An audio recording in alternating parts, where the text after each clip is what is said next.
This is the final resting place of the Michael Jackson Memorial that evolved at the Motown Museum. It is my pleasure as the CEO of the museum, my name is Arthur Smith, to officiate this morning's program. Uh, we want to thank all of the folk who made contributions to the shrine. We indicated at the candlelight vigil that Woodlawn Cemetery has graciously donated, at that time, a crypt for the items, but because the shrine grew to such a large extent, we now have concluded that it's best to bury these items. We have kept, for those who may be interested, most of the paper products that were not damaged by the environment, and at some point in time, those items, those storyboards, those remembrances from fans will be integrated into an exhibit on Michael Jackson.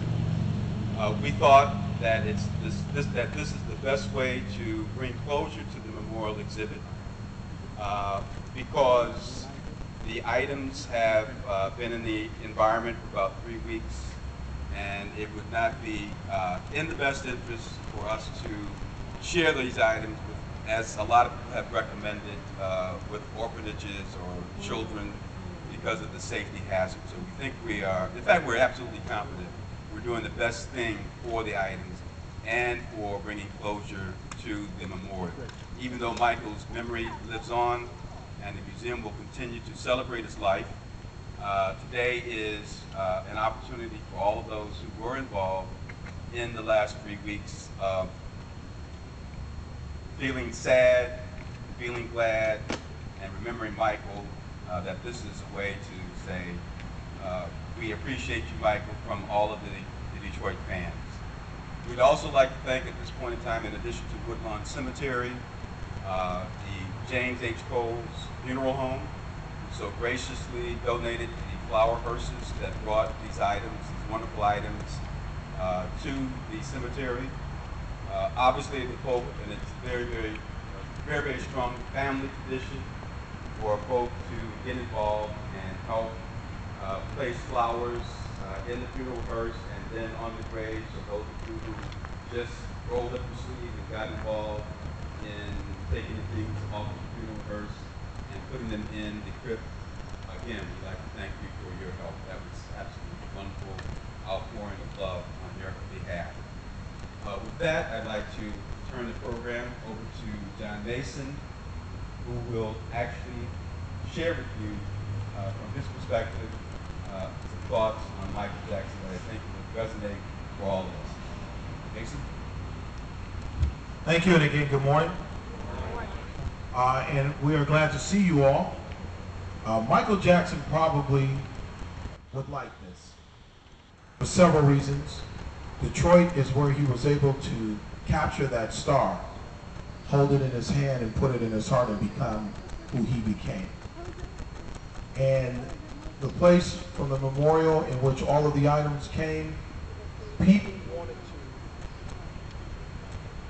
it went out, so I'll just talk it out.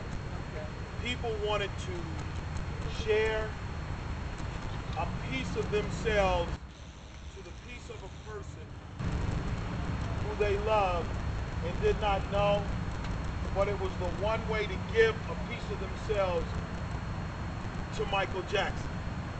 And so with that, it will go with Michael Jackson. This will be a part of Michael that goes away with Michael. And I think when people gave it, that's exactly what they wanted to do. Somehow say, hey, Michael, this is me touching you the best way I can, with the best thought that I can, and may this thought live with your soul forever. And I think that's why people gave and gave and gave. For all of us, he lived with us. He lived with us since a child. And it seemed that we knew him and that we grew up with him, yet some of us never touched him or had a chance to run with him. And when he went away that day, we were all shocked, as if a family member that we kept abreast of but not in touch with had died without us having a chance to say goodbye. And so all of the items were brought to Motown so that Michael in his soul could see and feel the love from all of us in Detroit. And it only is fitting that we stand here today and bury along with the memories so that when many generations or however it will be remembered, the pieces of our love for Michael will now go with Michael's soul into the ground in which the feelings came from. I just need you to all just, when I go Michael, one time just say Jackson. Michael. Jackson. Thank you all. And now Tracy from the Woodlawn Cemetery.